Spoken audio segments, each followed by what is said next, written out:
clássicas, convido também para estar assentado aqui conosco.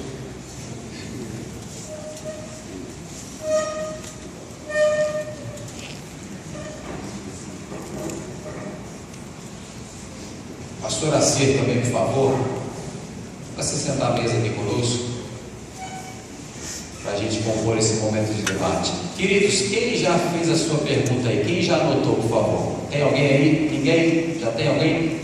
Pode vir aqui à frente, por favor. Tem essa iniciativa dos irmãos que estão trazendo, estão escrevendo a sua pergunta. Vamos aproveitar o melhor momento possível desse momento que nós temos aqui no debate, que eu vou estar passando as perguntas dos amados aqui para o nosso palestrante, ok? Coloque o seu e-mail também, coloque o seu e-mail, ok? Caso não seja possível responder todas as perguntas, nós estaremos entregando a sua pergunta aqui para o palestrante e ele vai estar certamente respondendo. Sem mais delongas, Pastor Acir, por favor, sua saudação, sua pergunta aqui ao palestrante no nosso debate, em nome de Jesus. Saudação, acho que eu já fiz, né? Mas eu particularmente gostei muito. Gosto muito de ouvir e ser alimentado. E eu acho que nessa noite nós somos muito bem alimentados com a palavra de Deus. Eu acho que o grande desafio que nós temos nessa sociedade atual é a gente trazer a Bíblia de forma relevante e significativa para a vida das pessoas. A Bíblia é o livro mais lido, mais vendido, mais distribuído no mundo. Mas como fazer com que as pessoas que leem a Bíblia tornem essa leitura relevante para as suas vidas? E o grande desafio que eu quero destacar aqui para o pastor Henrique é como fazer isso saindo dos arraiais da igreja. Porque dentro das nossas igrejas nós estamos lendo, nós estamos pregando, mas e fora, como nesse ambiente, né? Como fazer com que o cristão não tenha essa perspectiva fragmentada da vida? Então lá na igreja no domingo eu sou espiritual e aqui fora não.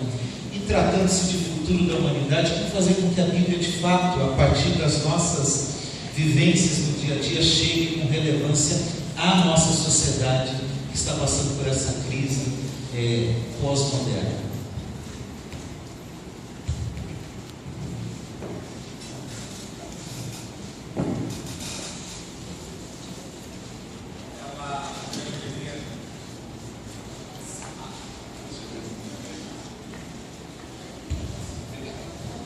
Grande alegria, como já disse, estar aqui junto com vocês e sinto privilegiado estar numa mesa com o pastor Acir, com o professor Francisco, junto com o professor Maurício Price, e é como nós estamos aqui aprendendo juntos, não é?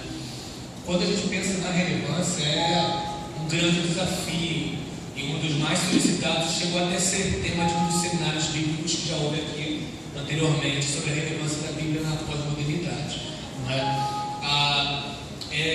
Penso em duas lembranças que podem ajudar nesse sentido. Primeiro, uma lembrança da maneira como eu vejo o ser humano, e segundo, uma lembrança da maneira como eu me relaciono com esse ser humano. Há uma tendência de vermos vida espiritual e vida material, tantas outras vidas sedimentadas no ser humano, por causa de uma influência grega, através de vários teólogos cristãos do passado da humanidade. Em 1970, na fundação da Fraternidade Teológica Latino-Americana, foi cunhado o termo missão integral. Foi bastante difundido em 1974 no Pacto de Lausanne, documento produzido no Congresso de Evangelização Mundial na Suíça. E a partir dali passou-se a convidar que tanto teólogos como cristãos, de forma geral, pensassem no homem não com várias vidas, mas com uma vida com várias dimensões. E essas dimensões se interrelacionando. Então nós tentamos nos ver e ver aos outros com diversas dimensões. Então o primeiro convite, não vemos nós como a minha vida espiritual na igreja e a minha vida econômica fora dela. Na igreja eu sou um e fora da igreja eu sou outro. Nós somos o mesmo em todos os lugares com diversas dimensões da vida. Então a pessoa chegou à igreja com a necessidade de um tratamento espiritual, mas às vezes também de um tratamento psicológico, de um tratamento físico, de um tratamento material, financeiro, e diversas outras áreas que seriam necessárias. Então, o primeiro convite para tentarmos ser relevantes e ver a relevância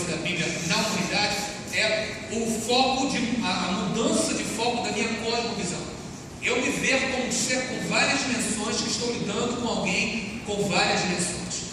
Para, de uma segunda forma, fazê-la bastante relevante, lembrando do que Benjamin Franklin menciona. Um genuíno cristão deve ser de um instrumento e aprender a tocar sete. Seu instrumento principal deve ser a Bíblia. E outros instrumentos devem ser a área de humanas, para que ele saiba se relacionar com as pessoas. Então, um pastor deve manusear bem as escrituras. Às vezes deve saber um pouco de filosofia, pedagogia, sociologia, letras, psicologia, áreas humanas que venham auxiliar no relacionamento com aquelas pessoas com as quais ele está vivendo. O tempo em que nós vivemos é um tempo que tem demais a especialização do que o enciclopedismo medieval. No enciclopedismo medieval, o homem ele sabia pouco, mas sabia de mais partes. Hoje o homem sabe mais, mas o homem sabe de menos partes. O homem ingressava na universidade medieval e ele estudava o trívio do bacharel. Lógica, retórica e gramática. Como estudar, como tratar com a palavra. Gramática, como escrever bem. Lógica, como pensar bem. Retórica, como falar bem. Ele ia para o quatrígio no mestrado e estudava música, geometria, astronomia e aritmética, as partes das exatas. E no doutorado ele escolhia estudar entre direito, medicina ou teologia. Quando o homem chegava no doutorado, ele já sabia lógica, retórica, gramática, aritmética, música, geometria e astronomia. Ele sabia um pouco de cada área. Hoje não. A pessoa vai para estudar medicina, como o nosso querido Dr. Maurício Braz, e ela se escolher ser um buco maxilofacial, vai estudar 11 anos para operar boca. Você opera minha perna? Não, eu opero boca. Você opera meu dedo? Não, eu opero boca. Você opera meu joelho? Meu negócio é boca. Especialidade. Então o tempo de hoje é um tempo de especialização muito mais do que enciclopedismo. No tempo do enciclopedismo, o homem sabia menos de mais partes. Hoje o homem sabe mais de menos partes. Se antigamente o homem sabia menos de mais partes, hoje o homem sabe mais de menos partes, o homem sabe mais ou sabe menos. Onde a gente entra? A minha proposta é que você seja a pessoa que mexe.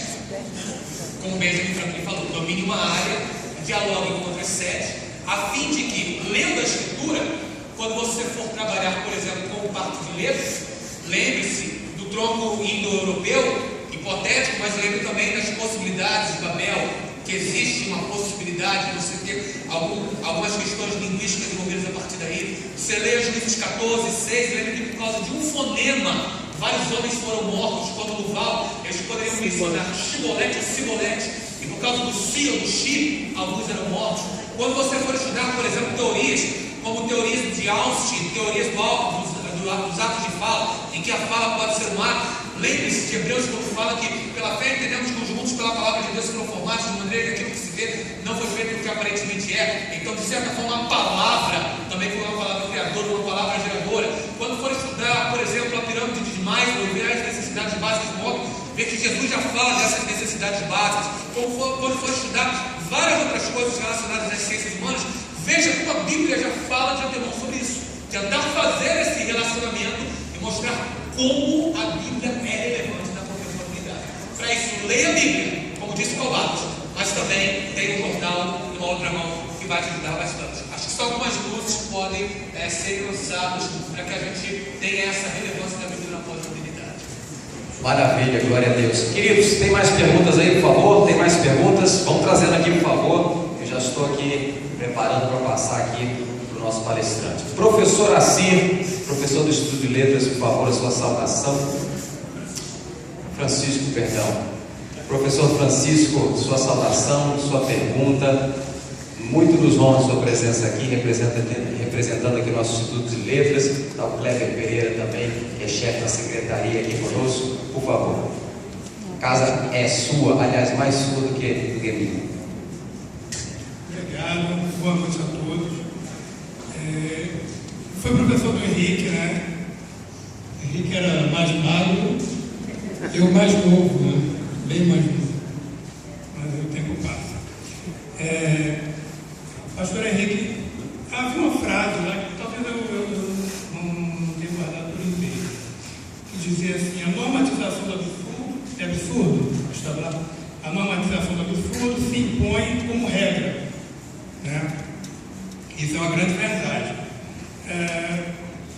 Eu gostaria de refletir e me perguntar sobre a questão do seguinte: nós temos vários absurdos hoje, né? E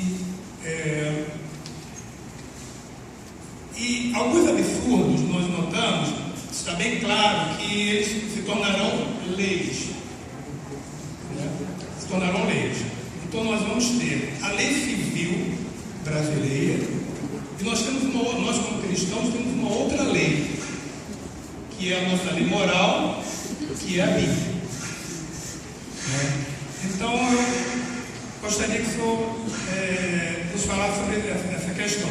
Como a igreja ela deve se portar, né, diante da lei civil se opondo à lei moral e o futuro, né, o futuro da igreja em relação a isso. Porque o que nós percebemos, pelo menos para mim, fica bem claro, é que a lei civil ela vai aumentando os seus, eu não falaria tentáculos, porque parece uma palavra negação, né? Mas ela vai tomando espaços, né? Ela vai adentrando a igreja.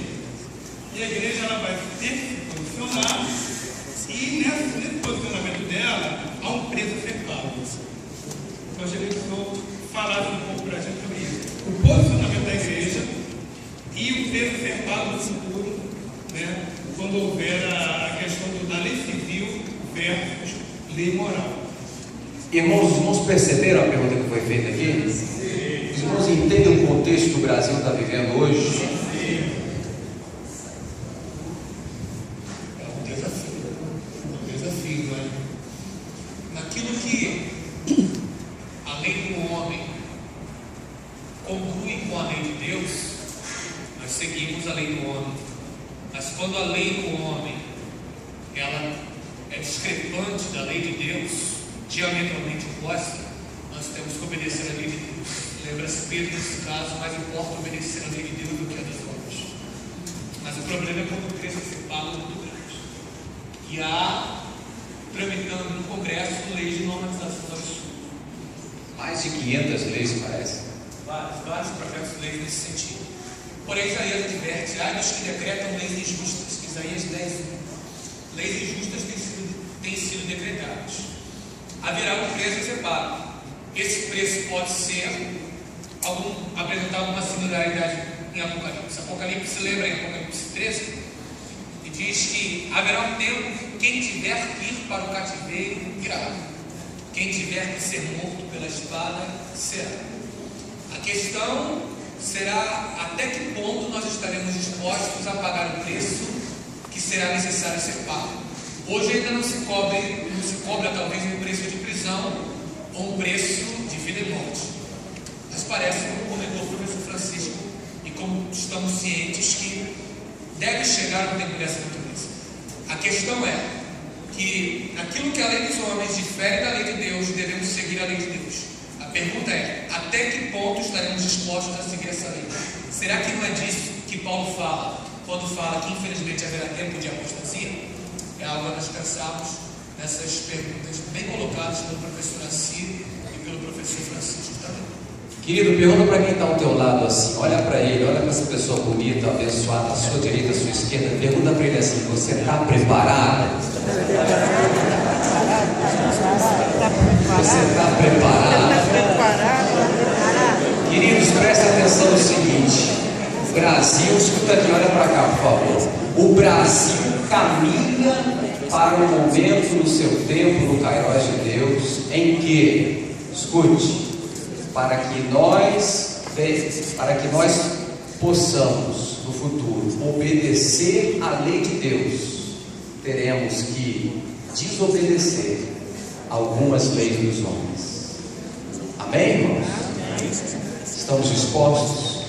Querido, deixa eu fazer uma pergunta aqui.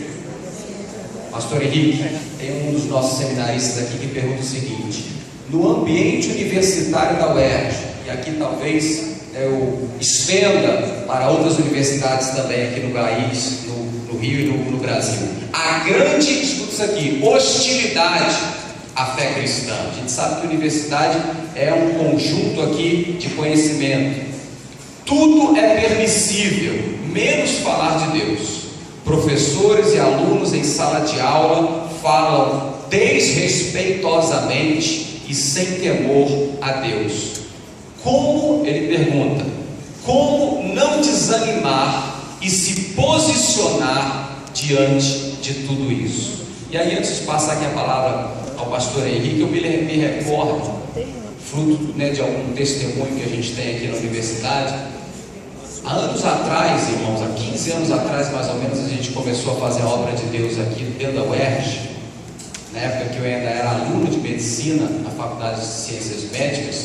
Eu me recordo de servidores, eu me recordo de alunos, de professores até, que nos perseguiam, que nos caluniavam, que tentaram até nos reprovar em matérias, enfim, muitas e muitas histórias eu poderia contar aqui, mas o que eu quero falar para vocês é o seguinte, até mesmo eu não sei exatamente quem fez essa pergunta, não se identificou, mas eu compartilho isso para motivar você a continuar sendo fiel a Deus, a ser corajoso diante de Deus, porque Deus há de honrar a sua vida e a sua fé como um evangelista, como um missionário numa universidade, seja essa ou qualquer outra universidade. Anos se passaram e quando eu circulo hoje aqui na UERJ, eu tenho uma alegria, querido, de ver o poder transformador da Bíblia Sagrada nos corações, porque a Bíblia é o maior instrumento de transformação social, moral e espiritual na vida de um homem. A palavra foi semeada e algumas pessoas, há anos atrás, que antes nos hostilizavam, que antes nos caluniavam, que antes nos denigriam, hoje passam por nós e falam assim: pastor, a paz do Senhor Jesus. Louvado seja o nome do nosso Deus. Amém, queridos? Pastor Henrique. Amigos, eu estou aqui com o professor Francisco, que foi meu professor, e professor a gente nunca disse que foi, né? Professor sempre é, até hoje meu professor, né? E com o professor assim, eu gosto sempre de dividir e ouvir outras vozes. Eu vou responder algumas questões também, mas eu queria não ser tão guloso e a gente ir mesclando o microfone aqui. Pode ser, professor Bryce? Tá? Então essa eu queria convidar nosso professor Francisco a responder, e a gente vai intercambiando aqui o microfone para não ficar só na minha fala, já que a mesa está tão bonita, tão rica, eu gostaria de usufruir também um pouco mais dos colegas aqui aprenderem. Vamos lá, professor. Como não desanimar e se posicionar diante de tudo isso? Bom, foi-se o tempo em que o crente ele era tido como inculto, como ignorante. Esse tempo já passou, né? Os nossos jovens estão em todas as camadas da sociedade, né? E o crente ele não é mais visto dessa maneira. Agora, o pastor Bryce vai falar no início a questão de você estar domingo na igreja, quatro paredes, é muito fácil, estar ali, cantar, louvar, todo mundo ali, né? Entre aspas, seria um santo, alguém especial. Na segunda-feira é o seu dia a dia, é o seu trabalho, é o seu estudo, né? Na universidade especial, você tem várias maneiras de agir, né? O crente ele pode agir abertamente, evangelizando, pregando, testemunhando, distribuindo folhetos, distribuindo bíblias, né? Mas uma maneira que eu vejo em sala de aula é a responsabilidade de testemunhar através da maneira como ele se testemunhar como aluno. O crente na sala de aula tem que ser um aluno de destaque. Ele tem de aparecer, ele tem de estar à frente, ele tem que puxar. As pessoas têm que olhar para ele e pensar: pô, aquele cara ali, ele sabe, ele estuda, ele não falta aula, né? Ele se comporta de maneira digna, ele é exemplo para a turma. Desta maneira ele vai estar testemunhando e abrindo portas para falar do Evangelho. Se ele não é exemplo, não vai servir para quê? Para nada, né? Então primeiro tem que ser exemplo em tudo, no comportamento, nas notas, né? Na maneira de agir com os colegas. Aí sim, ele vai ver que as portas se abrirão para ele testemunhar. As pessoas irão a ele, os professores irão a ele. Tá? Testemunho de vida, então. Testemunho de vida, então. Sim, ele tem que viver, para viver o Evangelho, porque a vida dele abrirá as portas. Viver o que prega e pregar o que vive. Exatamente. Tem mais uma pergunta aqui, pessoal. Diz assim, o nosso estudante, o Saulo aqui: o sinal de homens que não querem aprender, em especial no Brasil, isso não é devido à falha educacional no país? Pergunta ele. Não deveria a igreja, como agência socializadora, militar nesta área, ao invés de se preocupar com as riquezas e poderio denominacional? Entra agora num terreno, polêmico, arenoso. Então ele pergunta: não deveria então a igreja se preocupar mais com a sua ação socializadora do que se preocupar com riquezas materiais? Pastor Henrique. Pastor Assir, perdão. De fato, tomar todo cuidado para falar sobre igrejas, a gente não pode generalizar. Eu acho que algo que o pastor Henrique falou é muito importante, uma perspectiva da missão integral. E aí, quando eu penso em missão, eu não penso como missão da igreja. A missão não é da igreja. A missão, o conceito da missio Dei, é uma missão de Deus. É Deus que tem a missão e nós cooperamos com Deus nessa missão. Quando eu passo a perceber a missão de Deus, eu passo, sendo objetivo nessa resposta, eu passo a perceber quão importante é o aspecto da educação no Antigo Testamento, no Novo Testamento, na história da igreja. Por exemplo, na Reforma, onde ao lado de cada igreja havia uma escola. Era um princípio. As universidades que nós temos hoje derivam, na verdade, do estudo da teologia, do estudo da palavra de Deus. Talvez hoje a gente tenha perdido um pouco essa identidade de ter a educação como algo importante dentro das nossas igrejas, incentivando isso nas pregações, no dia a dia, incentivando que se leia. E junto com a outra pergunta que foi realizada, eu fiz um mestrado na área de educação numa universidade federal, e a gente recebe um banho de Karl Marx, por exemplo. E eu tive que chegar ao meu orientador e falar assim, ele queria, eu falei: eu não vou escrever minha dissertação a partir do materialismo histórico dialético. Eu não concordo, eu não compactuo. Então a gente se posicionar e fazer com que a sociedade, como o professor Francisco falou, perceba que a igreja não é composta por pessoas que são incultas, que não querem estudar, que não querem compartilhar. Nós precisamos ir para as universidades, nós precisamos que os jovens das nossas igrejas adentrem na academia e possam fazer a diferença lá e a partir de lá na sociedade de forma geral.